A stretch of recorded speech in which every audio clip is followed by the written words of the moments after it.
어떤 사람들은 이때쯤 되면은 포항 근처에 가서 이제 해 뜨는 것을 보려고 추위를 떨면서 바라보는 사람도 있잖아요. 어떤 사람들은 또 연말에 친구들을 만나서 또 자기의 유흥과 쾌락 위해서 또 나가는 사람도 있지 않습니까?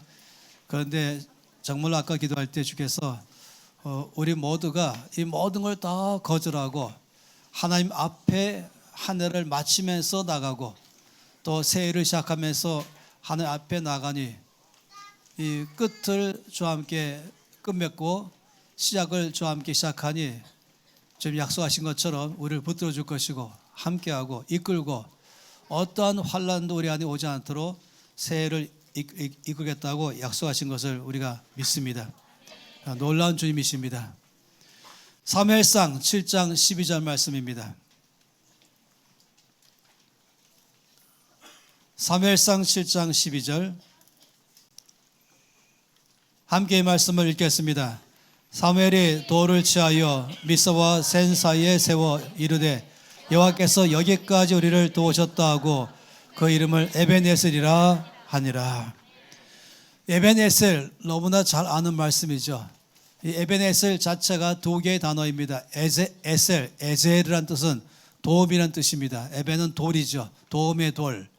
그러니까 이제 사무엘이 미스바와 센 사이에 거기에 돌 하나를 세우면서 그 돌 이름을 에벤에셀이라고 했습니다. 하나님께서 여기까지 우리를 도우셨다라고 말씀을 하고 있는 것입니다. 시편 121편 1절 2절 말씀을 잘 알죠. 내가 산을 향하여 눈을 들리라. 나의 도움이 어디서 올꼬? 나의 도움이 천지를 지으신 여호와에게서 온다라고 말했습니다.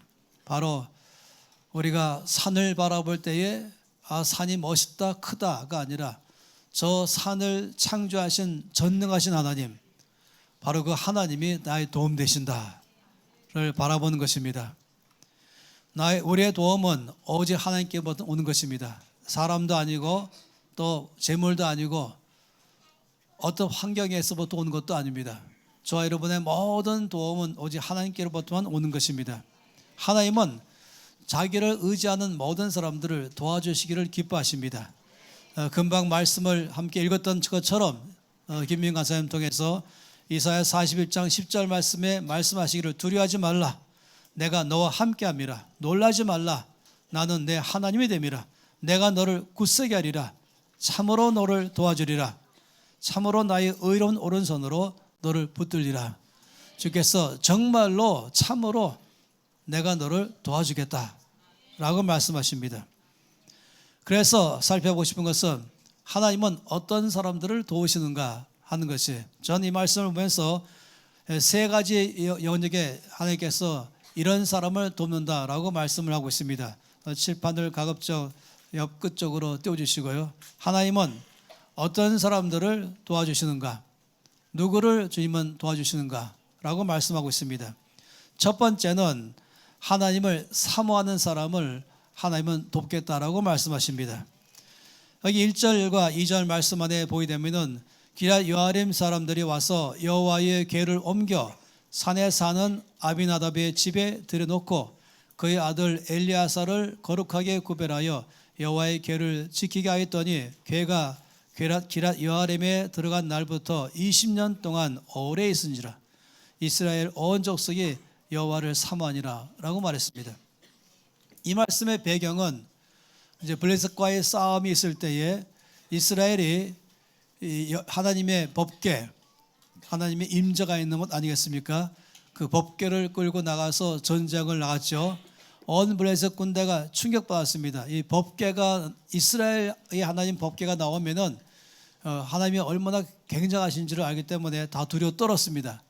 이제 온 블레셋 군대는 법궤를 보는 순간 우리 다 죽었구나 했죠.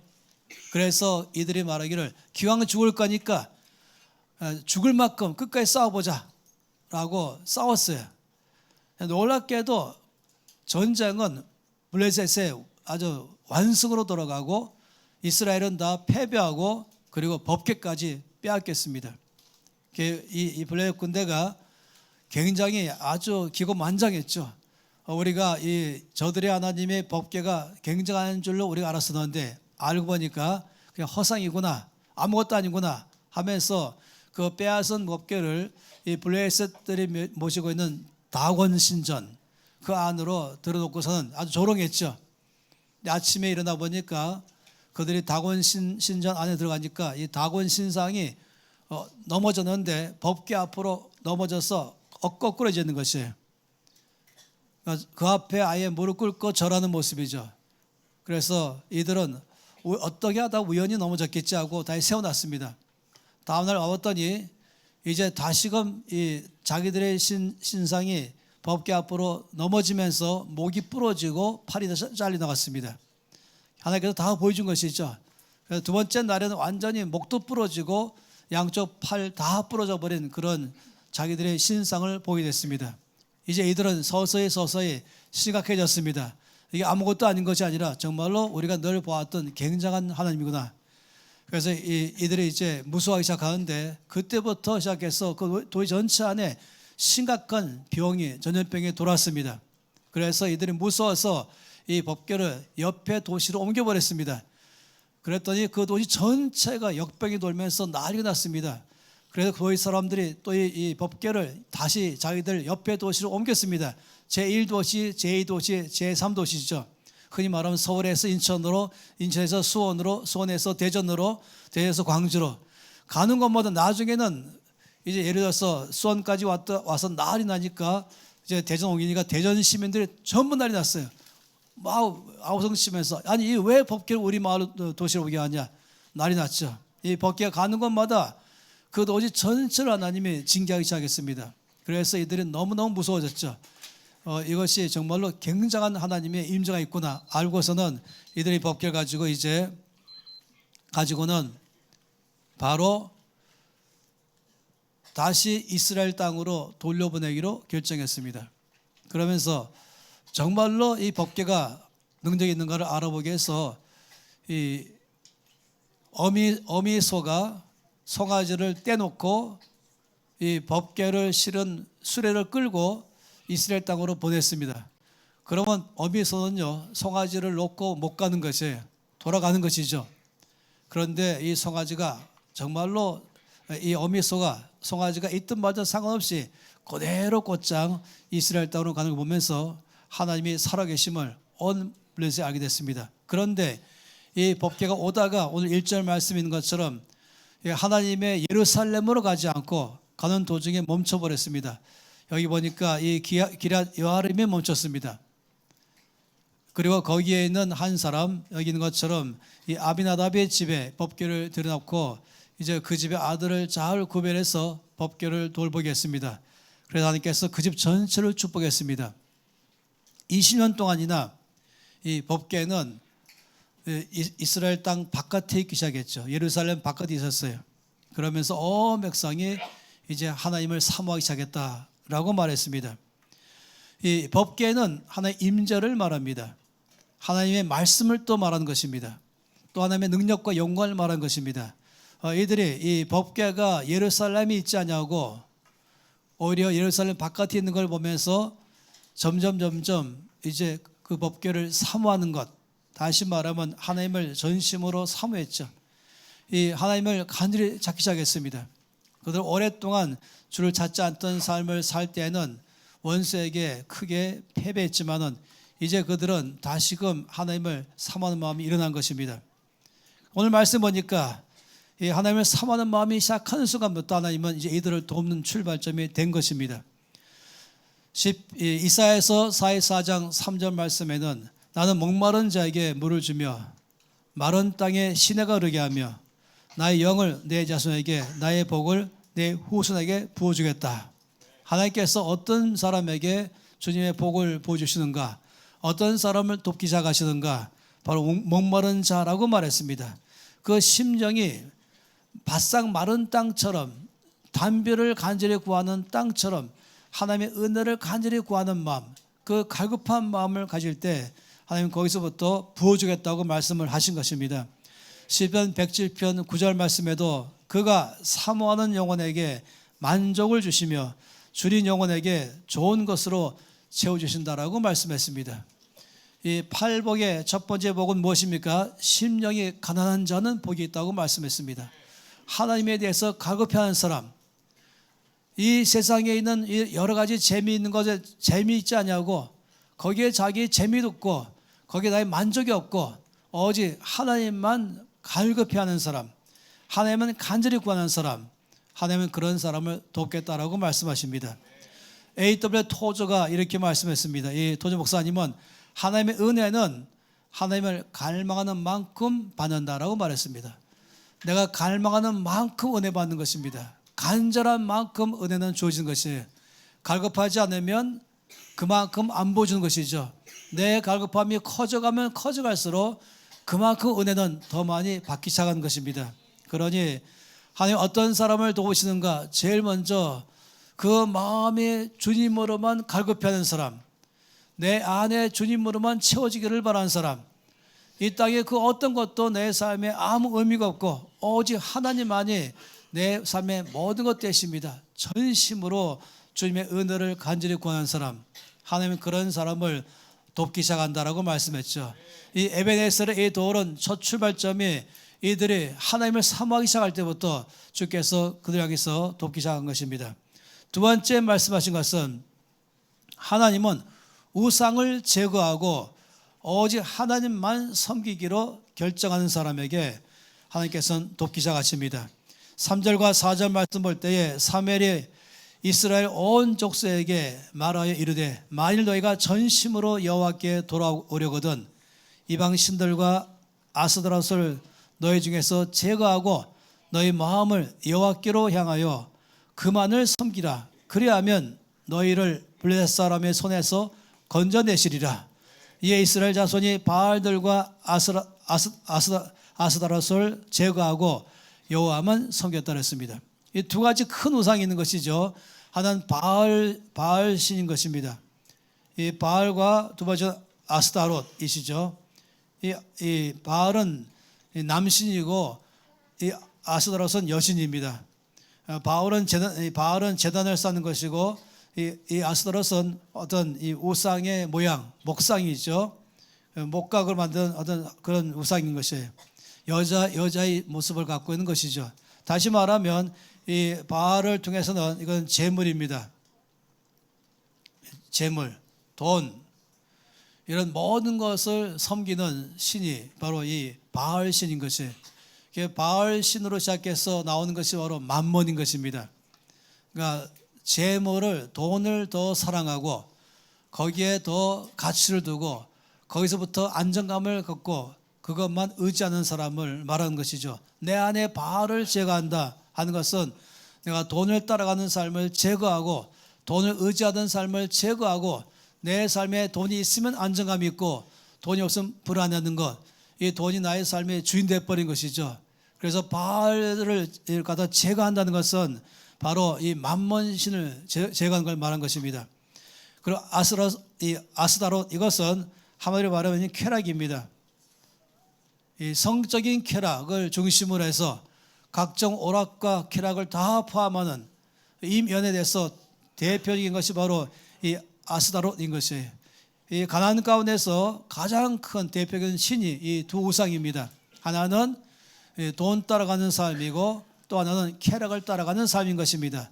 그건 성적인 쾌락 아니면은 어떤 술이나 아니면 오락이나 이런 것 속에서 즐거움을 느끼는 그 삶을 말한 것이죠. 주께서 어떤 사람을 도우시냐면 이 모든 걸 다 제거하는 사람인 것입니다. 내 속에서 나는 바알 신당을 다 완전히 박살내겠습니다. 내 속에서 이 아스다롯 신을 갖다가 박살내고 깨서 불태워버리겠습니다. 이렇게 할 때 주께서 돕기 시작한다고 말씀하십니다. 그러니 두 번째, 주님은 우상을 제거하는 사람, 내 안에 이 만몬의 우상을 제거하는 사람, 내 속에 이 성적 쾌락이나 아니면은 여러 가지 쾌락들, 오락이나 아니면 TV나 아니면은 그 속에서 술이나 아니면은 여러 가지 것, 이 하나님 외에 다른 것으로 가는 모든 것 다 이것을 제거하는 것이죠. 여러분 우상을 여러분 잘 아시죠? 우상의 정의가 뭐겠습니까? 하나님의 자리를 대신하는 게 우상인 것이에요. 그래서 하나님보다 더 사랑하는 것, 하나님보다 더 중요시 여기는 것, 하나님과 나 사이에 있는 것 몽땅 다 우상인 것입니다. 하나님과 나 사이에 사람이 있다면 그 사람은 나에게 우상이죠. 하나님과 나 사이에 돈이 있다면 돈이 우상인 것이죠. 하나님과 나 사이에 쾌락이 있다면 그 쾌락이 우상인 것입니다. 이 대표적인 두 우상, 바알과 아스타롯, 이 만몬의 우상과 그리고 쾌락의 우상을 제거하는 것입니다. 이것은 그때나 지금이나 여전히 동일한 것이에요. 온 가나안 땅에 하나님의 백성을 괴롭힌 게 이 두 우상이라면 지금도 주를 믿고 따라가는 우리 모든 사람에게는 이 두 우상이 우리 가운데 가장 주의 은혜를 받는데 방해되는 것입니다. 그래서 우리가 이제 결정하는 것이에요. 새해에는 하나님께서 내 삶에 도와주기로 작정하셨는데, 함께 하시기로 작정하셨는데, 인도하시고 축복하시고 그리고 모든 면을 보호해 주기로 작정하시는데, 그런 은혜를 도움을 받으려면 내 안에서 우상을 제거하고 오직 하나님만 사랑하는 것입니다. 하나님만이 나의 삶의 최고로 여기는 것을 살아가는 것이죠. 성 어거스틴은 이렇게 말했습니다. 나는 나의 사랑하는 주님 안에 머물기까지는 내 마음은 조금 더 만족함이 없습니다. 주님으로만 만족합니다. 주님 외에 어떤 것도 나의 만족이 없습니다 라고 말한 것이죠. 나의 참된 안식은 주님 안에 있을 때만 난 참된 안식이 있습니다 라고 말한 것입니다. 그래서 우리가 두 번째, 하나님께서 우리 가운데 도와주시는 삶의 중요한 것은 철저하게 우상을 제거하고 오직 하나님만이 내 삶의 중심에 모시는 것, 하나님만이 내 삶의 모든 만족감으로 모든 것에 사랑의 첫째로 삼는 것, 하는 이런 사람에게 돕기 시작하십니다. 세 번째 말씀한 것은 하나님 앞에 나가서 눈물로 기도하는 사람에게 하나님 돕기 시작하십니다. 6절부터 8절까지 말씀 보면은 이렇게 말씀했죠. 그들이 미스바에 모여 물을 길어 여호와 앞에 붓고 그날 종일 금식하고 거기에서 이르되 우리가 여호와께 범죄하였나이다 하니라. 사무엘이 미스바에서 이스라엘 자손을 다스리니라.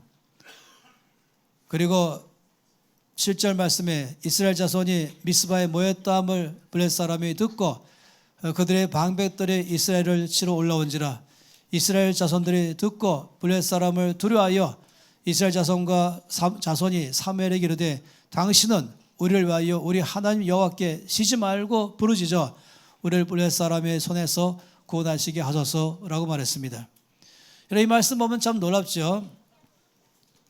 이제 하나님께서 이스라엘을 돕기 시작할 때 출발점이 먼저는 주님을 전심으로 사모하는 마음을 갖게 됐고 내 속에 모든 우상을 다 제거하고 그리고는 제단을 쌓았습니다.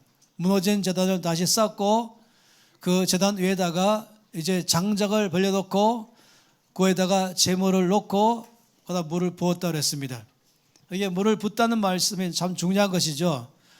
이것은 엘리야가 바알의 이 제단들과 갈멜산에서 싸울 때도 여러분 아시죠? 제일 먼저 이 제단의 제물에 불이 떨어지는 신이 참신인 것을 이제 내기했잖아요. 그 엘리야가 출발점은 무너진 제단을 먼저 다시금 쌓았습니다. 그리고 제단 주변에 도랑을 팠죠. 그 물이 많이 흘러갈 만큼의 도랑을 팠습니다. 그리고 다시금 쌓은 제단 위에다가 장작을 벌려놨습니다. 그 장작 위에다가 이제 제물을 올려놨죠. 그리고는 물을 부었습니다. 사람들이 와서 물을 보니까 큰 양동이로 막 갖다 불어했어요. 처음에 물을 보니까 제물 위에 부었습니다. 또 부으니까 제물이 다 적시고 나무를 다 적셨죠. 그리고 또 부었어요. 그랬더니 제물과 나무를 다 적신 다음에 이 제단에 다 물이 꽉 찼습니다. 또 부었어요. 또 부었더니 이전 그 제단에서 넘쳐가지고 제단 옆에는 도랑물로 다 흘러 넘쳤다고 말했습니다. 늘 성경 말씀 가운데서 이 하나님의 제단에다가 물을 붓는다. 여기 말하는 건 이 물을 붓다. 이것이 굉장히 중요합니다. 물을 붓다.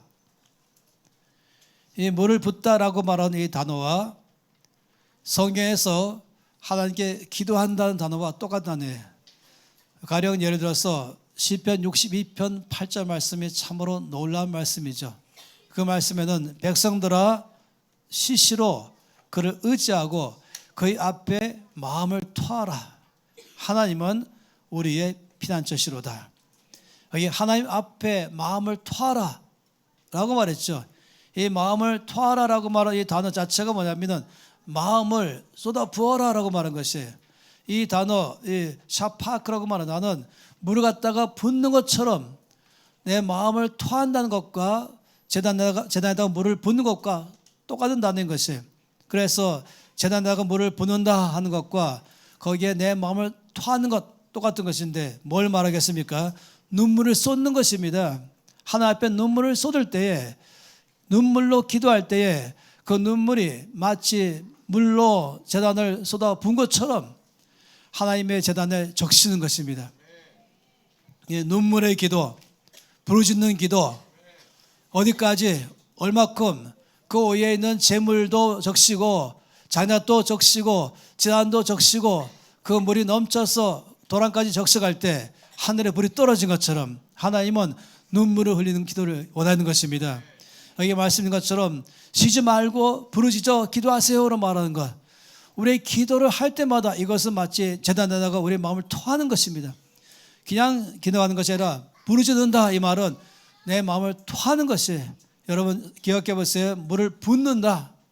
제단에다 물을 붓는다 하는 것과 내가 부르짖는 기도한다 똑같은 것이 내 마음을 토한다.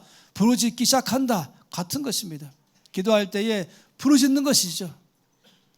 아침에 새벽 기도할 때마다 권혜혁 간사님하고 둘이 작정했어요. 거기 딱 앉았죠. 우리 둘이 우리의 마음을 주 앞에 토하자.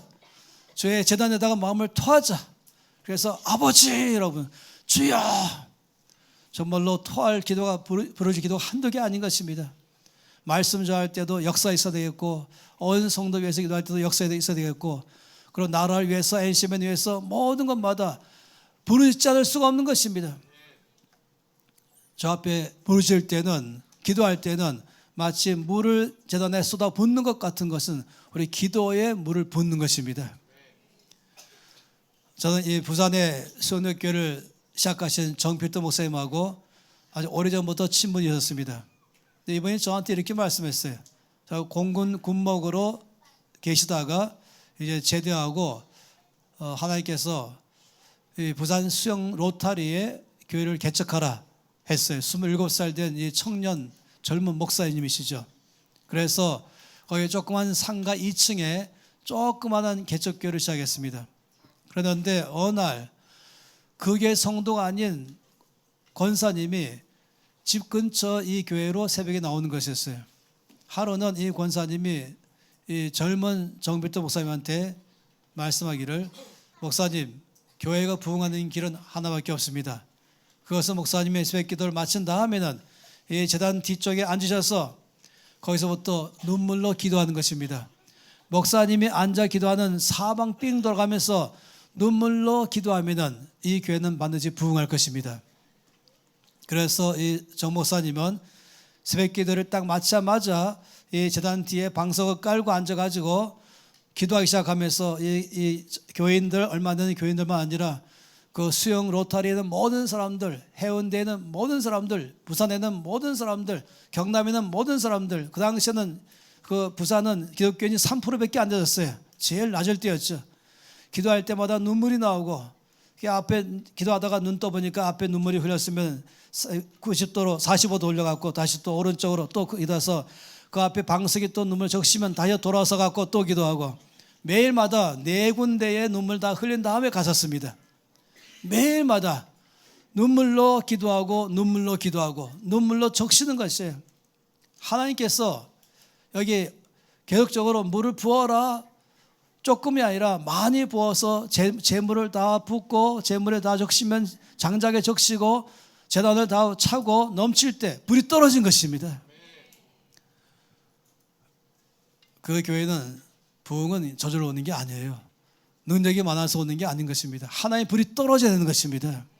내 개인의 삶 속에 응답도 저 앞에 내 마음을 토할 때에 이 토하고 또 토하고 토할 때에 붓고 또 붓고 또 볼 때에 하늘의 불이 응답하는 것입니다.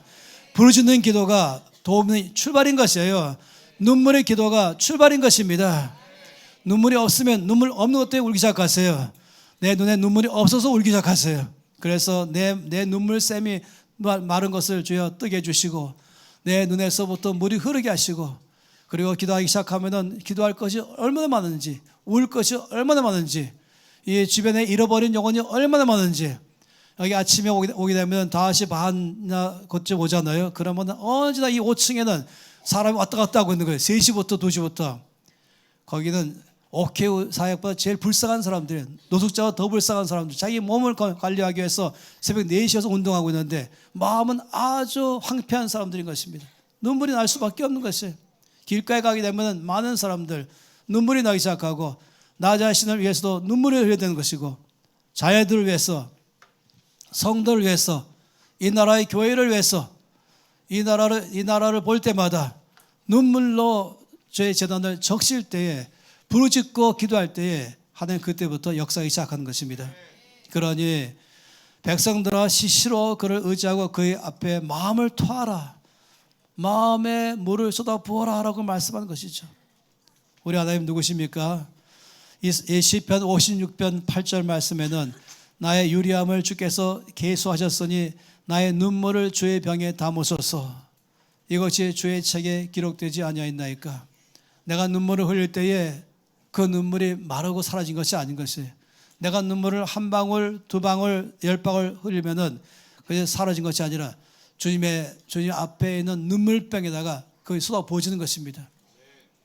주님 나라 갔을 때에 내가 흘린 눈물병이 얼마큼 될까? 요만큼으로 평생 흘린 눈물이 얼마큼일까? 아니면 몇 드럼통이나 되지 않을까? 전 우리 온 교회 성도님들은 눈물로 주님께서 너의 눈물병을 놓을 데가 없다고 할 때까지 좀 하면 좋겠습니다. 그래서 주님은 우리의 모든 눈물은 눈물병에 다 담으시고 이걸 보시고 돕기 시작하시며 하늘의 불이 땅에 떨어지는 것입니다. 거기서부터 우리를 돕기 시작하는 것입니다. 시편 80편 5절 말씀에는 주께서 저희를 눈물 양식으로 먹이시며 다량의 눈물을 마시게 하셨나이다. 만군하나님이여 우리를 돌이키시고 주의 얼굴빛을 비추사 우리로 구원을 얻게 하소서. 여러분 하나님께 나가서 쉬지 말고 응답할 때까지 부르짖어야 되는 것입니다. 한 번이 아닌 것입니다. 여기 지금 말씀한 것처럼 여호와께 쉬지 말고 부르짖어서 응답할 때까지 부르짖으세요로 말한 것이죠. 주께서 더 눈물이 그냥 잠깐만 제단에만 물을 붓는 것이 아니라 제단이 다 충분히 적셔지고 또 그 다음에 장작이 다 적셔지고 제단에 펑펑하게 퍼지고 흘러넘쳐서 도랑까지 나와 꽉 찰 때 불이 떨어지는 것입니다. 그러니 나의 눈물로 주의 제단을 적시는 것입니다. 부르짖는 기도가 주 앞에 상달되는 것입니다. 기도는 응답받는 게 목적인 것입니다. 그래서 응답될 때까지 기도하는 것입니다. 그러니 어떤 사람을 도우시는가? 주님 말씀하기를 주 앞에서 눈물로 기도하면서 부르짖어 기도하는 사람, 그러면 이것이 주의 제단을 다 적시게 하시고 내 마음을 토하면서 기도하시고 허공을 치는 기도가 아니라 주의 마음을 내가 토하면서 물을 쏟아 붓는 것처럼 내 마음을 주의 제단에 쏟아 부으면서 주 앞에 기도할 때 주님은 그 모든 기도를 들으시고 하늘에 불러 반드시 응답하는 것입니다. 그러니 어떤 사람에게 주님은 도우시는가? 눈물로 부르짖어 기도하는 사람에게 주님은 많이 도우시는 것입니다. 물을 붓고 또 붓고 재물을 적시고 나무를 적시고 제단 전체를 다 두루 흐르게 하고 도랑에도 물이 가득 찰 때 그때 하나님이 불로 이 땅에 응답하는 것입니다. 우리의 눈물의 기도로 재물을 적셔야 되겠습니다. 우리의 눈물의 기도로 더 나가서 나무를 적셔야 되겠습니다. 우리의 눈물의 기도로 제단에 두루 흘러나게 되겠습니다. 그리고 도랑에도 물이 넘치 찰 때 그때 역사할 줄 믿습니다. 이 정필도 목사님의 그 말씀은 저에게 심장에 들어가게 하는 것이죠. 하나님은 바로 눈물 통해서 역사하는 것입니다. 히스기야 왕에 대해서 넌 곧 보따리 싸라고 말씀했다가도 그 펑펑펑펑 울면서 기도하니까 하늘 이사에게 다시 돌아가라. 그리고 말하기를 내가 너의 기도를 듣고 너의 눈물을 보았다라고 말씀하십니다. 우리의 부르짖는 기도와 흘리는 눈물은 주께서 보시고 주의 나라의 보좌에 상달되게 하시고 주의 제단에 다 풍성히 보여져서 반드시 응답할 줄로 믿습니다. 주님은 그런 사람 통해서 역사하는 것이죠. 주님은 우리를 어디까지 도우십니까? 여기까지라고 말했잖아요. 여기까지. 이 에베네셀 여기까지란 말은 이 말이 그런 의미가 아니에요. 여기까지, 나 앞으로 없다 이 말이 아니에요. 여기까지다 하면 하나님이 여기까지 우리를 도우셨다고 말하는 것은 여기가 끝이다 이 말이 아니라 하나님은 과거에도 도우시고 또 지금도 도우시고 내일도 도우시고 항상 우리의 도움이 되신다 이 말인 것입니다. 여기까지는 내일도 여기까지입니다. 모레도 여기까지인 것입니다. 여기까지 어디냐면 우리가 주 앞에서 사모하는 만큼까지 우리가 우리 모든 우상을 다 제거하고 주님으로만 꽉 차게 할 때까지 우리의 눈물이 주의 제단을 적실 때까지 우리의 마음에 부르짖는 기도가 주의 보좌 앞에 산달될 때까지가 바로 여기까지인 것입니다. 그때마다 주께서 우리의 삶에 반드시 역사할 줄 믿습니다.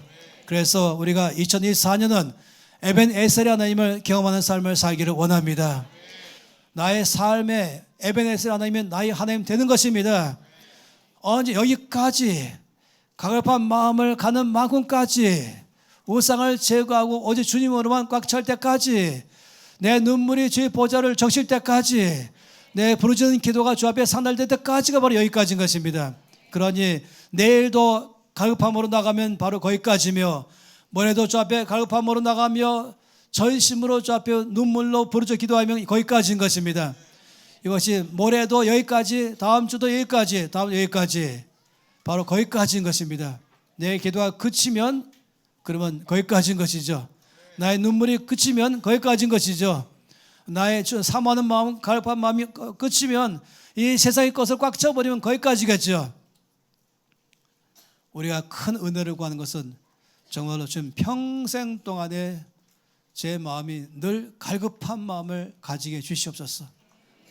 아까 어느 한 사람이 말씀 뽑은 거 갖고 온 걸 보니까 우리 오간사님이죠. 하나님이 그 은혜로 나에게 역사하시고 그리고 또 나도 하나님 앞에 또 은혜를 받고 하나님도 나 때문에 기뻐하시고 여기까지인 것입니다. 갈급한 마음을 가지면 가질 때까지 역사하신 것입니다. 평생을 우리는 목마른 마음으로 사십시다. 평생을 전심으로 주님만 의지하십시다. 그리고 평생 우리는 전심 부르짖으며 기도하며 그리고 눈물로 기도하는 삶을 살 때 주님 바로 거기까지 우리를 도울 줄로 믿습니다. 24년은 바로 그런 삶으로 살아가겠습니다.